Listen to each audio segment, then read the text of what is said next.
Hey gals, welcome back to Binge Free Bestie, the podcast where we ditch diets, break free from binge and emotional eating, and finally make peace with food and our bodies.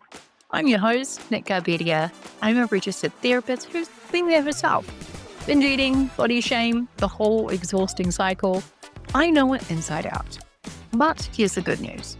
Food freedom is totally possible, and my food freedom method is how you will get there. Every week on the potty, I'm going to be sharing real evidence-based tools from my therapy practice and my own recovery to help you to break up with binge and emotional eating and build a calmer, more empowered relationship with food. So, if you're done with the diet cycle and you're ready to reclaim your energy, your confidence, and your life, then you're in the right place. Hey bestie, welcome back to the potty, the place where I will absolutely call out diet culture's newest, shiniest object. So today, what I'm going to talk about is GLP-1s.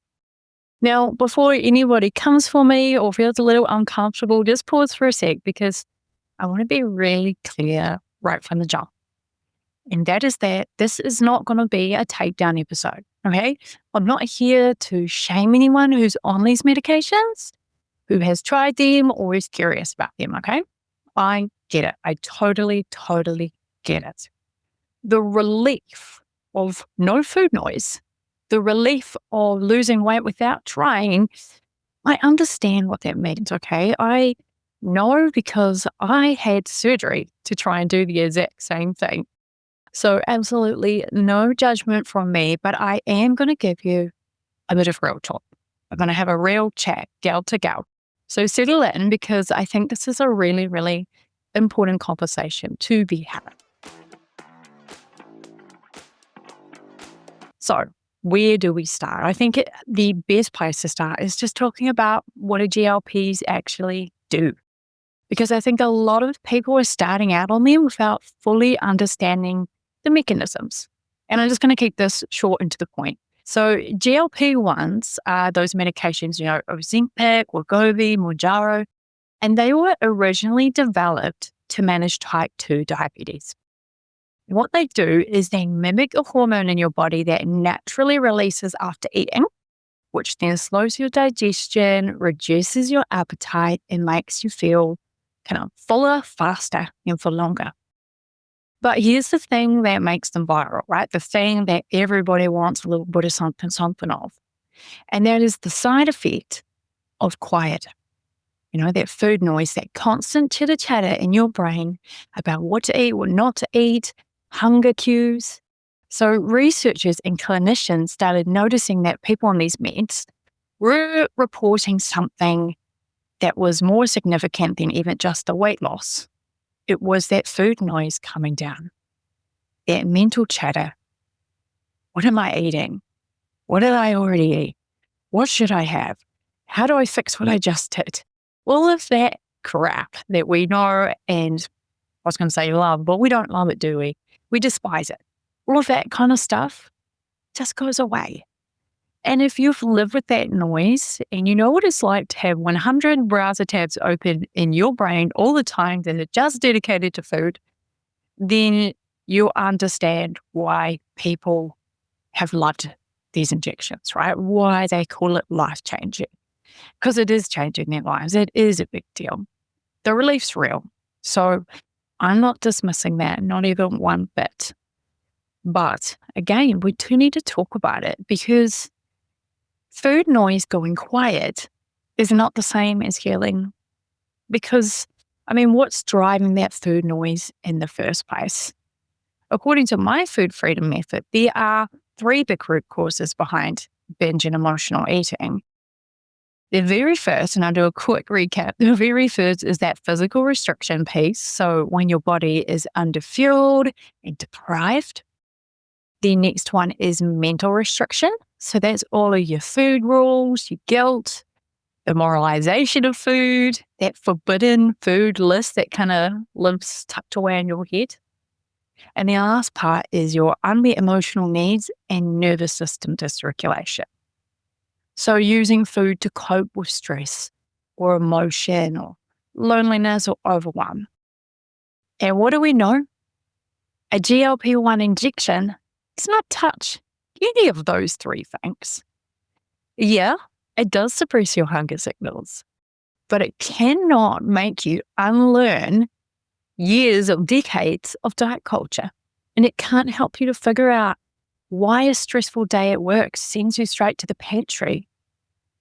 And it can't help you understand that relationship between that diet you started on Monday and the binge you had on Thursday, because it's not giving you the tools to feel your feelings, to analyze, to go into those root causes. It just sticks like a Band-Aid on the top of it. And yeah, you get that peace and you get that quiet, but you're not really solving the root issue. And this is what I'm seeing with the women I'm working with, women who've been on these meds for 6, 8, 12 months, and the weight shifting, the food noise is quieter, they're binging less or not at all. And they're thinking, well, awesome. Guess that means I don't have to do the deeper work. Maybe this is it. Maybe this is sold. And I understand that conclusion. It's going to make sense in the moment because, yeah, you've got that peace and quiet, but I want to say with love, it's not real. Because what happens when the medication stops? There is a lot of research about this now, and they are showing that when you taper off or you completely stop, the hunger returns, the food noise returns. And if you haven't spent that little quiet window that you did have building a different relationship with food or working on your emotional triggers, working on your nervous system, kind of tackling all of that diet culture bullshit that you've been carrying around, then once you come off, you're back to the start. And probably you're going to have some insane hunger signals kicking in because once you come off, they come back with a vengeance. I mean, I have had clients, and they've given me permission to share this, who came off the jab within 2 weeks. That ravenous hunger was back. And not just back, it felt bigger, it felt harder, it felt more urgent than when they first started. And that's just because your biology and these women's biology is just doing what biology does. Your body's just doing its thing. So I want to talk specifically to one type of person right now. And I've been having the same chat over and over, like in my DMs, in my emails, on my clarity calls. I'm having conversations with women who know they need to do the mindset work. They're not in denial about that. In fact, they're actually quite self-aware. They're aware that they've been stuck in this cycle. They're starting to understand it. Maybe they've been listening to the podcast. They've done lots of reading. God knows they've done so much Googling. They've gone down a million rabbit holes trying to understand this problem. And she's tired. She knows this is a problem. She's been trying to figure it out for years and she's just exhausted. And so when she looks at working with a therapist, someone like me, doing something like the breakout, something that requires her to show up and do things like watch lessons, do reflective work, sit with her patterns, come to the group calls if she wants to, ask me questions. And then she looks at, well, a weekly injection that just promises to turn that volume down for her. I love that women are coming to me and talking about this and being really honest and saying, you know what? That does sound easier right now. And so in response to that, I want to say, I get it. I totally, totally get it. And there's actually nothing wrong with wanting to choose that easier path because our brains are wired to do that. We want to seek out that path of least resistance, right? Especially when you're tired. You've been running on this hamster wheel for decades. So it makes sense to me. We have been doing it for years. We're running on empty. The exhaustion is real. It makes complete sense to me. It makes sense that this beautiful shiny object comes in and it says, hey, I'm going to give you this relief without you really having to do hardly anything. Yeah, it's going to be more appealing than working with a therapist or enrolling in a program where you're going to be asked to do the work. But what I want you to sit with is that a GLP-1 can buy you quiet, yeah, but it can't actually buy you understanding. Can't teach you what your binge eating is actually trying to communicate to you. And it cannot show you what's really underneath that urge to reach for food when things are hard. It can't give you tools to feel your feelings without needing food to manage them. It doesn't do any of that stuff. As I said before, it's just sticking a little band-aid over the deeper issue. It's side-skirting it for as long as you continue to take it.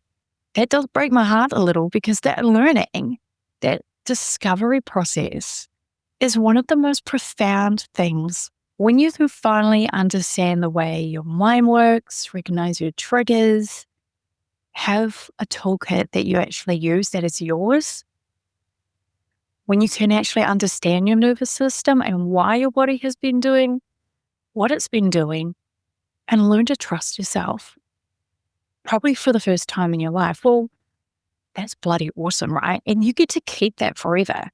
No prescription required, no ongoing cost required. And if you sidestep that whole journey, and for some people, they are staying on these meds for long term, but most of us actually can't afford that. They are bloody expensive, okay? So if you step out of them or start tapering off and you haven't done any of that work, well, you haven't come any further. The second you're off them, you're back at that starting line and you probably have stronger hunger signals, no new tools, and you're probably going to feel pretty shitty about yourself because you're going to be standing there thinking, oh my gosh, I'm starting again. But what you get on the other side of doing the work is yours and it's yours forever. I mean, you're going to get a completely different relationship with food and your body. And it's built by you, understood by you, and it's sustainable. You don't have to keep using this jab to keep and cling on to that piece. So if you want to try a GLP-1, I'm never ever going to shame you for that. I really mean that. I just want you in my world. Stay here with me in the podcast. Keep learning. And please don't mistake that quiet in your head for full, deep healing. It's just not the same thing. Hey, quick pause here, besties. If you've been listening along to the show and finding yourself thinking, wow, she is really describing me, and you feel like my approach and my vibe is really resonating with you, then or maybe we are a great fit to be working together. I would love to invite you to check out my signature program, The Breakup. It's an online recovery program and a community where I'm going to guide you step by step through my food freedom method. Inside, we're going to focus on 3 big shifts. The first is learning how to re-nourish your body and your mind. Then we'll be regulating your nervous system and recognizing those emotions. And then we're going to be rewiring the patterns that are keeping you stuck with food. So I've helped hundreds of women step into binge-free lives and find body peace, myself included, and you can absolutely be the next person. So if you want to join the breakup, you can do so at any time, but if you also want to have a higher touch experience, you can choose to work alongside me one by one as you go through the program. That's called the Breakup Inner Circle. All the details are in the show notes, so you're welcome to come and chat with me in my DMs. You can schedule a clarity call with me if you're wondering whether this is the next step for you. So just send me that message. You can say done, and I'll know that you want to chat more or schedule in that call. All right, bestie, so let's get back into the episode. So I'm going to share something personal. If you've been listening to the show for a while, you all know that before I became a counsellor, before I founded Binge Free Bestie, I had a gastric sleeve and I had 80% of my tummy taken out. And for a while, it really did feel like a miracle because the same as the injections, no food noise. It's one of the side effects of the surgery. The weight come off. I got that thin body. I thought that was going to be the answer to everything. And I didn't do any mindset work. Nothing. I did nothing.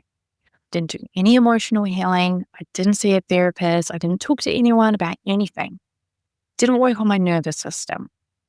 I changed my body, but I didn't change my relationship with food or eating. And so about 6 months post-op, my hunger hormones kicked back in. So the cravings came back and my brain had never learned a different way to cope with that. So I just went back to food. Yeah, I had a different tummy. I couldn't eat those excessive portion sizes, but my behavior and the pattern was the same. And that's the thing about our bodies, right? Is yeah, surgery can change your anatomy, a jab can suppress your appetite, but neither of them can reach in and update kind of like your operating system, right? That's the work you have to do consciously. No one can skip it, unfortunately. I really wish I had a wand to just fix this and make it all better, but it doesn't work like that.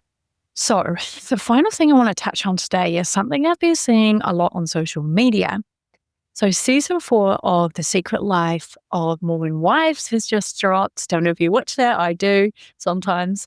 And one of the cast members, Layla, she's 25, and she has just shared something really incredibly brave, but also incredibly concerning on the show.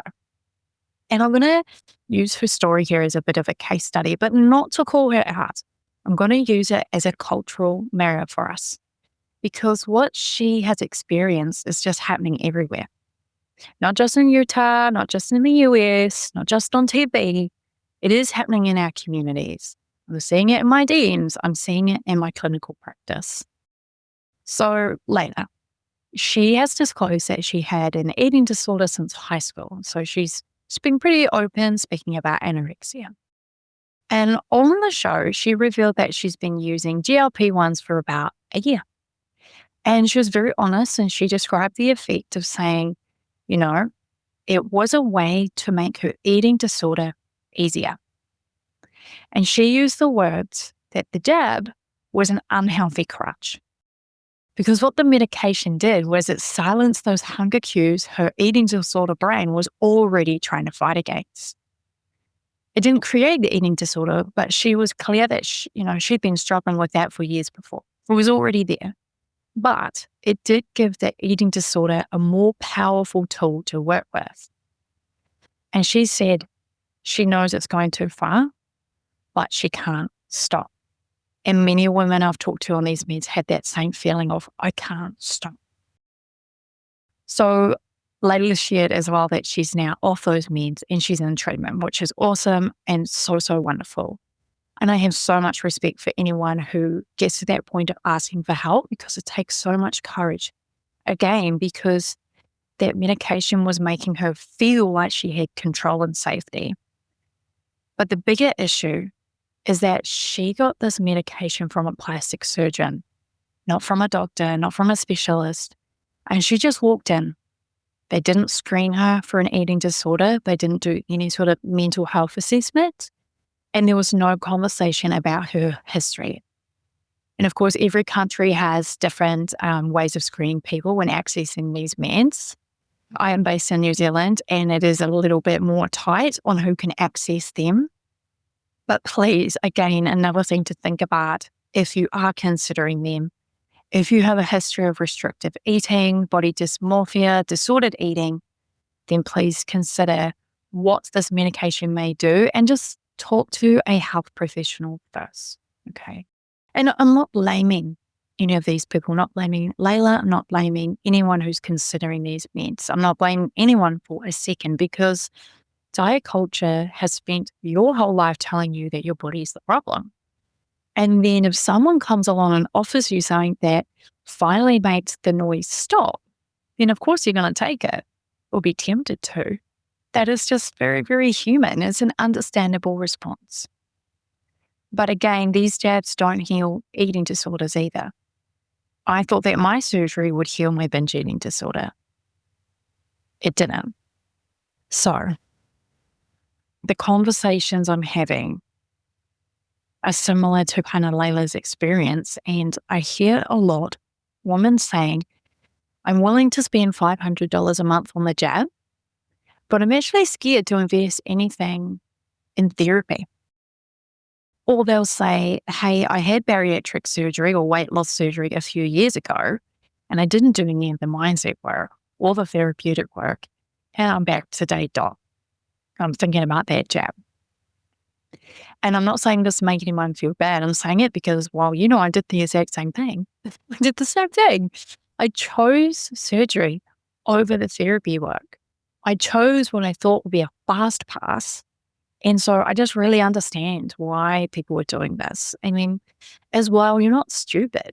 You're not lazy. You've been trying so hard for so long, but you are a woman who's been living in a world that has just spent, well, your whole life convincing you that your body is the problem and that this is a beautiful solution to change it.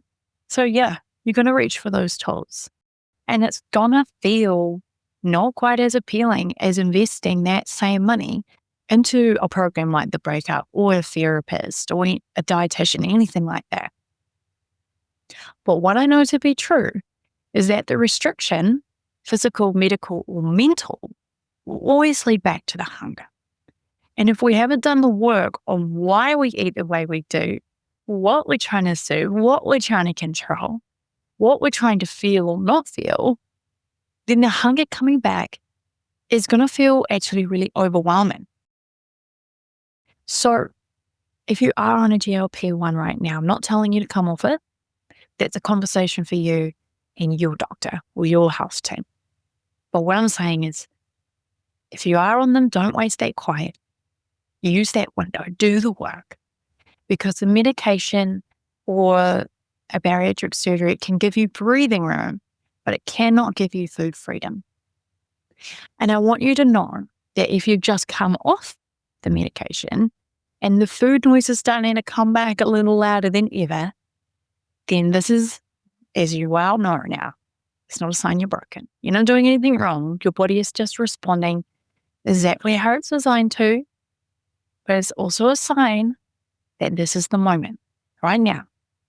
This is when you start the real work. And you're doing an awesome job by being here with me right now and listening to this episode. So I'm really, really proud of you for being curious and being open-minded. And if you are in my DMs right now, if you sent me a message that basically says something like, okay, I know I need to do your program, I know I need to do the work, but I'm really tempted by the jab, then just know I've made this episode for you. I see you. I'm not judging you. I want you to make the decision that's going to be sustainable for life. My door's open. It's open whenever you're ready. And if that medication is going to give you a window of quiet, and you want to use that window to do that real healing work alongside it, then that actually is a really powerful combination. The best version isn't medication doing the work, right? It is giving yourself every possible advantage, including finally understanding your own mind. And I know that you know that's what I do inside the Breakup. And it's going to be here whenever you decide that you're ready for it and if you decide it's the right fit for you, okay? So this is the absolute stuff that I live by, bestie. I mean, these really big, juicy, complicated, nuanced conversations that diet culture just doesn't want us having. So thank you so much for tuning in and being here with me today. If this particular episode has landed for you, let me know. Send me a DM. I love hearing from you guys and share it. Really. I'm sure that there's a woman in your life right now who is quietly sitting with this food noise, wondering if it's like a them thing, feeling curious about these jabs. If that's so, send them this. And if you want to talk about what it actually looks like to do this work, then you can DM me on Instagram. Send me the word done. And then I know that you're curious and that you're open to chat. So last thing I want to say, you are not broken. The system has failed you, but there is a way through. I absolutely promise. You're already in the right place. So keep it up. And I will see you next week, bestie. Ciao. All right, besties, that's a wrap for today. If you want to go deeper, check out the links in my show notes. You're going to find free resources, ways we can work together, and more details on my signature program, The Breakup. This is your roadmap to help you to break free from binge and emotional eating for good. If this episode has helped you, please hit follow or subscribe so you don't miss the next one. And if you're feeling extra kind, leaving a quick review really helps this podcast to reach more women who need it. Take care of your beautiful self, bestie, and I'll see you in the next episode. Ciao.